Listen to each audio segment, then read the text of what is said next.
আসসালামু আলাইকুম, আমন্ত্রণ বাংলা ভিশন সংবাদে। সাথে আছি সিফাত শারমিন, নাহিদ জামান সুমা। শুরুতেই সংবাদ শিরোনাম।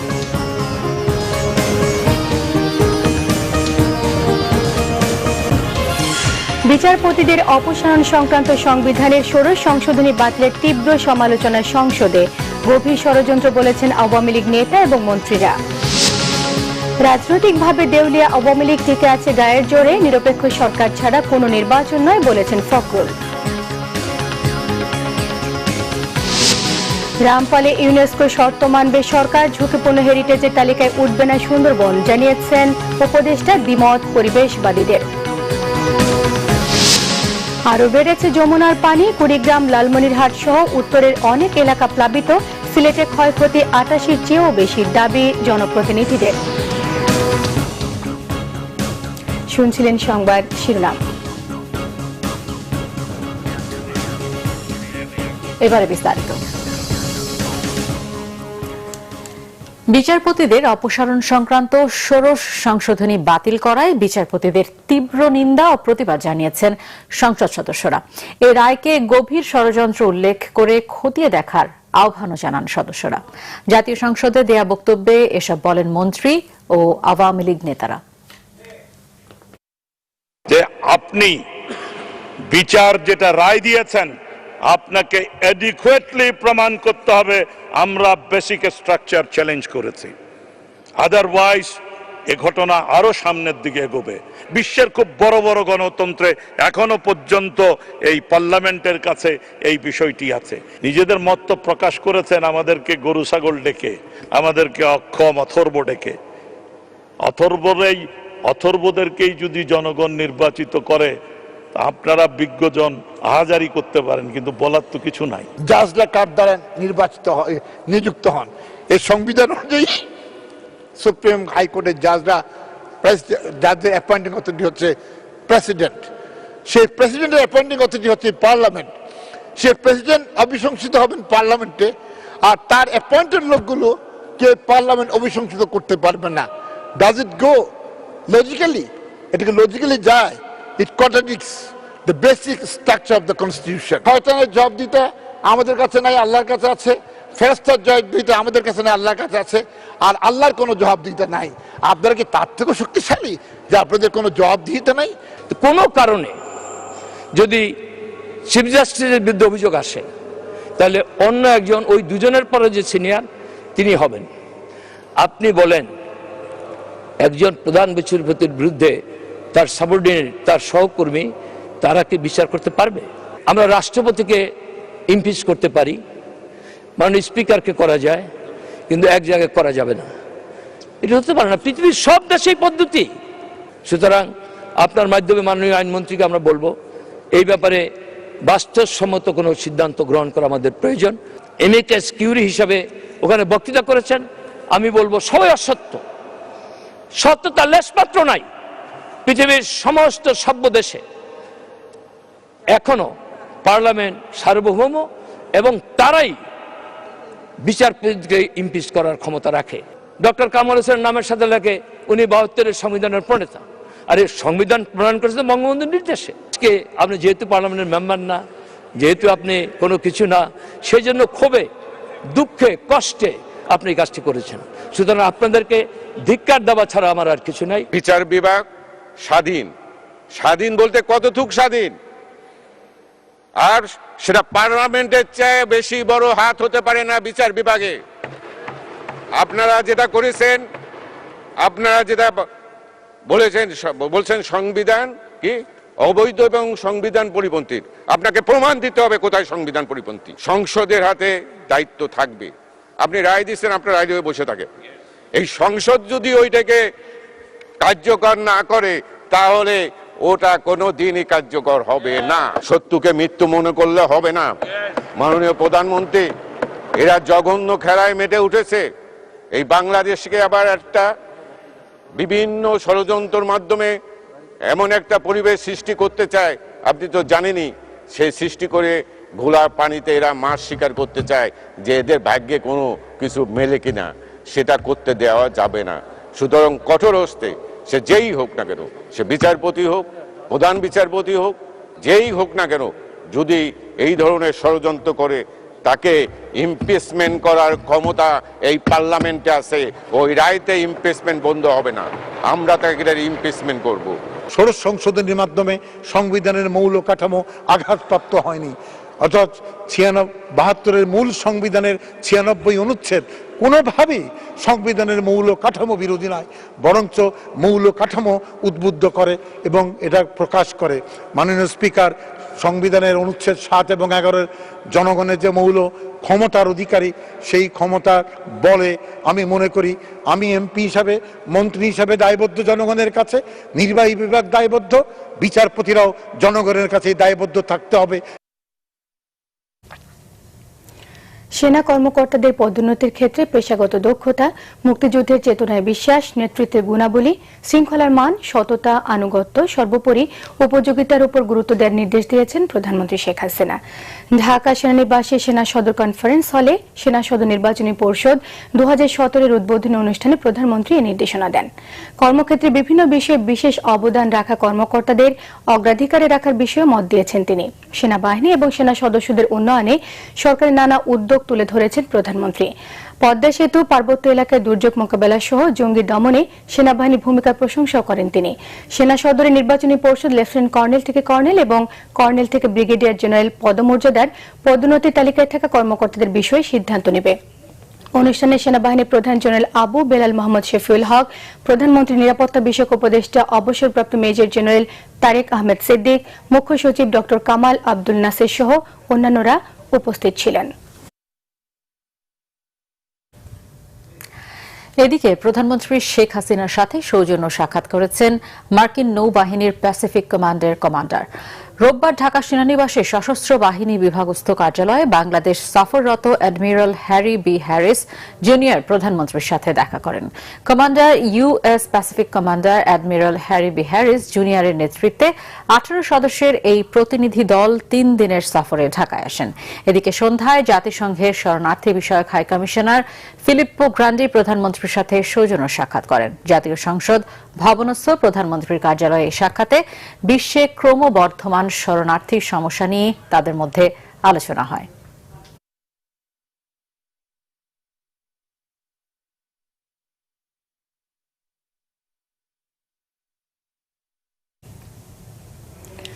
আওয়ামী লীগকে কর্তৃত্ববাদী দল বলে উল্লেখ করেছেন বিএনপির মহাসচিব মির্জা ফখরুল ইসলাম আলমগীর। তিনি বলেন, রাজনৈতিকভাবে দেউলিয়া হয়ে বন্দুকের জোরে ক্ষমতায় টিকে আছে সরকার। আর দলের স্থায়ী কমিটির সদস্য মির্জা আব্বাস বলেছেন, ভোট কেন্দ্র জনশূন্য রেখে আওয়ামী লীগের ব্যালট বাক্স পূর্ণ করার দিন শেষ। রাজধানীর মাওলানা ভাসানী মিলনায়তনে ঢাকা মহানগর দক্ষিণ আয়োজিত সদস্য সংগ্রহ ও নবায়ন কর্মসূচির উদ্বোধন করেন মির্জা ফখরুল ইসলাম আলমগীর। এ সময় তিনি অভিযোগ করেন, নিজেরা নির্বাচিত নয় বলেই নির্বাচিত কাউকে ক্ষমতায় দেখতে চায় না আওয়ামী লীগ। তারা হচ্ছে মূলত একটি কর্তৃত্ববাদী দল, তারা মূলত একটি সন্ত্রাসী দল এবং সন্ত্রাস করে তারা ক্ষমতায় টিকে থাকতে চায়। এই জন্য তারা অবৈধভাবে ক্ষমতা দখল করে। এই জন্য তারা এখন বন্দুক পিস্তল দিয়ে আর মামলা হামলা করে তারা ক্ষমতায় টিকে থাকে। আমাদেরকে অবশ্যই একটা সমান্তরাল জায়গা করতে হবে, নির্বাচনের পরিবেশ তৈরি করতে হবে, সবাই যেন অংশগ্রহণ করতে পারে তার ব্যবস্থা করতে হবে। প্রতিটি মানুষ যেন নির্বাচনে ভোট দিতে পারে, যার ভোটের অধিকার আছে সেটাকে নিশ্চিত করতে হবে। তাহলে সুষ্ঠু অবাধ নির্বাচন হবে, জনগণের একটা সরকার প্রতিষ্ঠিত হবে। আমরা সেই জন্যই লড়াই করি। এদিকে জাতীয় প্রেস ক্লাবে যুবদল আয়োজিত এক অনুষ্ঠানে বিএনপির স্থায়ী কমিটির সদস্য মির্জা আব্বাস বলেন, ইভিএম এর নামে কারচুপির ষড়যন্ত্র ও সীমানা এদিক ওদিক করে নির্বাচনে জেতার কৌশল জনগণ বাস্তবায়ন করতে দেবে না। যদি মনে করেন ভোটবিহীন নির্বাচনে আপনারা জয়লাভ করবেন, এবার সেন্টার খালি যাবে না। কোনো কিছুই আনচ্যালেঞ্জ যাবে না বাংলাদেশে। আর খালি মাঠে আপনাদেরকে আর গোল দিতে দেওয়া হবে না, এই কথা মাথায় রাখবেন। নির্বাচনে বিএনপি যাবে, আমার অনেক নেতারা বলছেন, এইটা শুনেই আপনার মাথা খারাপ হয়ে গেছে। আর যেদিন বাস্তব অর্থে নির্বাচনের ঘোষণা আসবে, সেদিন এই দেশে আপনারা থাকতে পারবেন না, টিকেও থাকবেন না। অন্যদিকে ভাসানী মিলনায়তনে স্বেচ্ছাসেবক দলের এক আলোচনা অনুষ্ঠানে বক্তব্য রাখেন দলের স্থায়ী কমিটির সদস্য নজরুল ইসলাম খান। মুহিবুল্লাহ মুহিব, বাংলা ভিশন, ঢাকা। আওয়ামী লীগ সাধারণ সম্পাদক ওবায়দুল কাদের নেতাকর্মীদের ক্ষমতার দাপট না দেখাতে সতর্ক করেছেন। বলেছেন, খাই খাই ভাব তৃণমূলের কর্মীদের মধ্যে নেই, তবে নেতাদের মধ্যে আছে। খুলনা বিভাগীয় প্রতিনিধি সভায় তিনি কথা বলেন। ক্ষমতায় থাকলে ক্ষমতার দাপট যারা দেখায়, ক্ষমতা যখন থাকবে না তখন এই দাপট চূর্ণ বিচূর্ণ হয়ে যাবে। একাদশ জাতীয় সংসদ নির্বাচনের জন্য রোডম্যাপের চূড়ান্ত অনুমোদন দিয়েছে নির্বাচন কমিশন। রোববার নির্বাচন কমিশনের সভায় এই অনুমোদন দেওয়া হয়। নির্বাচন কমিশন সচিব মোহাম্মদ আবদুল্লাহ সাংবাদিকদের জানান, অনুমোদিত রোডম্যাপ পুস্তক আকারে প্রকাশিত হবে 16 জুলাই। নিবন্ধিত রাজনৈতিক দল সহ নির্বাচন সংশ্লিষ্ট সকলকে মতামত দেওয়ার জন্য এই রোডম্যাপ দেওয়া হবে। এছাড়া 30 জুলাইয়ের পরিবর্তে 31 জুলাই থেকে শুরু হচ্ছে আনুষ্ঠানিক সংলাপ। প্রথমে সুশীল সমাজের সঙ্গে সংলাপে বসবে কমিশন, পরে গণমাধ্যম ব্যক্তিত্ব, নির্বাচন পর্যবেক্ষকদের সঙ্গেও সংলাপ হবে। আর অগাস্ট থেকে অক্টোবর পর্যন্ত নিবন্ধিত রাজনৈতিক দলের সঙ্গে সংলাপ করবে কমিশন। সংলাপের মতামত সম্পর্কে ডিসেম্বরে প্রতিবেদন প্রকাশ করা হবে বলেও জানিয়েছেন নির্বাচন কমিশন সচিব। একাদশ জাতীয় সংসদ নির্বাচন পরিচালনা সংক্রান্ত বিষয়ে একটি কর্মপরিকল্পনা আজকে চূড়ান্ত অনুমোদন দিয়েছেন। ডিলিমিটেশন এবং আইন সংক্রান্ত বিষয়ে আমরা 2 জন পরামর্শক নিয়োগ করব এবং 2টি কমিটি আছে এবং কমিটি দুটো অত্যন্ত শক্তিশালী কমিটি এবং এই কমিটি পর্যায়ে আলোচনা হবে। পরে কমিটির রিপোর্ট অনুসারে এটা কমিশনে উপস্থাপন হবে, কমিশন অনুমোদন করলে সেই অনুসারে সংশোধিত হবে। একাদশ জাতীয় সংসদ নির্বাচন পরিচালনা সংক্রান্ত যে কর্মপরিকল্পনা আছে সেখানে ইলেকট্রনিক ভোটিং মেশিনটাকে ড্রপ করা হয়েছে আর কি। রামপাল প্রকল্পের বিষয়ে সরকারের দেয়া বক্তব্যে সন্তুষ্ট হয়ে নিজেদের অবস্থান সংশোধন করেছে ইউনেস্কো, দাবি করেছেন জ্বালানি উপদেষ্টা ডক্টর তৌফিক ইলাহি চৌধুরী। ঝুঁকিপূর্ণ হেরিটেজের তালিকায় সুন্দরবনের নাম উঠবে না উল্লেখ করেন তিনি। তবে প্রকল্প এলাকায় বড় কোনো অবকাঠামো তৈরি আপাতত বন্ধ রাখতে ইউনেস্কোর শর্ত মেনে কাজ চলবে বলেও জানান উপদেষ্টা। তবে সরকারের বক্তব্য পুরোপুরি সঠিক নয় বলে মনে করছে পরিবেশবাদী সংগঠন বাপা। পরিবেশ ও জীববৈচিত্র্যের প্রতি হুমকি বিবেচনায় নিয়ে সুন্দরবন এলাকায় চলমান রামপাল বিদ্যুৎ প্রকল্প বন্ধ রাখার তাগিদ দিয়েছিল জাতিসংঘের শিক্ষা, বিজ্ঞান ও সংস্কৃতি বিষয়ক সংস্থা ইউনেস্কো। তবে সংস্থাটির সবশেষ অধিবেশনের পর আগের অবস্থান থেকে সরে আসার দাবি করা হয়েছে সরকারের বিভিন্ন পর্যায় থেকে। এ বিষয়ে বিস্তারিত জানাতে মিট দ্য প্রেসে জ্বালানি উপদেষ্টা ডক্টর তৌফিক ইলাহি চৌধুরী বলেন, বেশিরভাগ দেশই সমর্থন দিয়েছে এই প্রকল্প চালু রাখার বিষয়ে। তাদের অবস্থান ছিল যে সুন্দর রামপাল সহ সমস্ত ইনফ্রাস্ট্রাকচার প্রজেক্ট বন্ধ রাখা। এটা একটু সাংঘর্ষিক তাদের মন্তব্য ছিল যে যদি স্ট্র্যাটেজিক অ্যাসেসমেন্টই করতে হয় আবার বন্ধ রাখবো আবার রিলোকেট করবো, তো এটা তারা হয়তো তাদের ড্রাফটিংয়ে তারা এখন আর সেই রামপাল প্রজেক্ট বন্ধ রাখতে হবে এটা থেকে সরে এসছেন। সুন্দরবনকে ঝুঁকিপূর্ণ হেরিটেজ হিসাবে কনসিডার করার জন্য ওই সেশনে সেটা তারা পুরোপুরি উঠায় নিয়েছে। রামপাল প্রকল্পের পক্ষে লবিস্ট নিয়োগ করা হয়েছে। বিরোধীদের এমন অভিযোগ অস্বীকার করেন তিনি। লবি বলতে কি বুঝায় আমি জানি না, কিন্তু আমরা যারা সরকারে আছি আমাদের দায়িত্ব তো আমাদের সরকারি অবস্থানকে তুলে ধরা। That is why we are all paid for. সেটাকে লবিং বললে লবিং বলতে পারেন। যদিও সরকারের এমন বক্তব্য সঠিক নয় বলে মনে করেন পরিবেশ আন্দোলন বাপার সাধারণ সম্পাদক। ইউনেস্কো একটা কথা পরিষ্কার করে বলেছে যে রামপাল বিদ্যুৎ কেন্দ্র সহ যে কোনো ইন্ডাস্ট্রি যদি ওই এলাকায় আপনি করতে চান তাহলে তার আগে ওই এলাকার একটি সার্বিক SEA স্ট্র্যাটেজিক এনভায়রনমেন্ট অ্যাসেসমেন্ট করতে হবে। এই কথাটাকে যদি আমি অনেস্টলি সরকার এটাকে মানে তাহলে এখন রামপাল বিদ্যুৎ কেন্দ্র বন্ধ হয়ে যাওয়ার কথা। মিজানুর রহমান সবুজ, বাংলা ভিশন, ঢাকা। তথ্য ও যোগাযোগ প্রযুক্তি আইনের বিতর্কিত 57 ধারা বাতিলের ব্যাপারে এখনই সিদ্ধান্ত হচ্ছে না। এর জন্য অপেক্ষা করতে হবে মধ্য অগাস্ট পর্যন্ত, জানিয়েছেন আইনমন্ত্রী আনিসুল হক। তার আগ পর্যন্ত এই ধারায় কোনো সাংবাদিক যেন অহেতুক হয়রানির শিকার না হন সেজন্য তদন্ত সংস্থাকে প্রয়োজনীয় নির্দেশনার কথাও জানিয়েছেন আনিসুল হক। তথ্য ও যোগাযোগ প্রযুক্তি আইন 2006 ও প্রস্তাবিত ডিজিটাল সিকিউরিটি আইন 2016 নিয়ে আন্তঃমন্ত্রণালয় বৈঠকে আলোচনা হয় নানা দিক নিয়ে। বৈঠকের পর আইনমন্ত্রী আনিসুল হক বলেন, ডিজিটাল সিকিউরিটি আইনের রূপরেখা আগস্ট নাগাদ তৈরি হবে, তখনই নির্ধারণ হবে 57 ধারার ভবিষ্যৎ। ডিজিটাল সিকিউরিটি অ্যাক্টের মধ্যে এগুলি এনে আমরা আগামী অগস্ট মাসে এটার একটা চূড়ান্ত ড্রাফট নিয়ে আবার মিটিংয়ে বসবো এবং সেই মিটিংয়ে বসে আমরা চূড়ান্ত সিদ্ধান্ত নিব। সেইখানে আপনাদেরকে আমি বলি যে সেইখানে 57 ধারা সম্বন্ধেও আমাদের সিদ্ধান্ত আপনারা পাবেন। 57 ধারা বাতিল হলেও এই আইনের আওতায় করা মামলাগুলো চলবে বলেও জানান আইনমন্ত্রী। তবে নিশ্চয়তা দেন নিরপরাধীদের শাস্তি হবে না বলে। মামলা হওয়াটাই শেষ নয়, মামলা হওয়ার পরে এই ধারায় করার কি বলে চার্জশিট দেওয়ার আগে ইনভেস্টিগেশন একটা হয়, সো সেই ইনভেস্টিগেশনটা অত্যন্ত সুষ্ঠু হবে, এটা আমি আপনাদেরকে আশ্বস্ত করতে পারি। কোনো মতেই নির্দোষ কোনো সাংবাদিক এটায় সাজা না পায় বা হয়রানি না হয় সেই ব্যাপারে আমরা নিশ্চয়ই ব্যবস্থা নেব। সাংবাদিকতা ও বাক স্বাধীনতা ক্ষুণ্ণ হয় এমন কোনো কাজ সরকার করবে না বলেও নিশ্চয়তা দেন আইনমন্ত্রী। যে সংস্থা সেটা মাহফুজুর রহমান, বাংলাভিশন, ঢাকা। এদিকে যমুনা টেলিভিশনের সাংবাদিক নাজমুলের বিরুদ্ধে 57 ধারায় করা হয়রানিমূলক মামলা প্রত্যাহারের দাবি জানিয়েছে ঢাকা বিশ্ববিদ্যালয় গণযোগাযোগ ও সাংবাদিকতা বিভাগ। বিশ্ববিদ্যালয়ের অপরাজেয় বাংলার সামনে এক মানববন্ধন থেকে সাংবাদিক নাজমুলের বিরুদ্ধে করা মামলা প্রত্যাহারের দাবি জানানো হয়। মানববন্ধনে বলা হয় 57 ধারা বাক স্বাধীনতার পরিপন্থী, মুক্ত সাংবাদিকতায় বাধা, এটি নিবর্তনমূলক একটি ধারা। অবিলম্বে এই ধারা বাতিল এবং নাজমুল সহ সারা দেশের সাংবাদিকদের বিরুদ্ধে এই ধারায় করা মামলা প্রত্যাহারের দাবি জানানো হয় মানববন্ধন থেকে।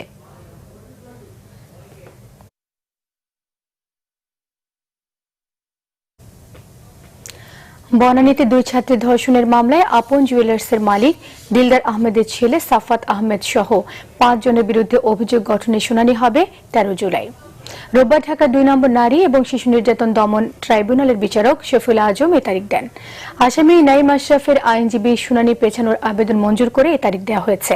গত 28 মার্চ বনানীর দ্য রেইনট্রি হোটেলে সাফাত আহমেদ নামে এক বন্ধুর জন্মদিনে যোগ দিতে গিয়ে ধর্ষণের শিকার হন বেসরকারি বিশ্ববিদ্যালয়ের 2 ছাত্রী।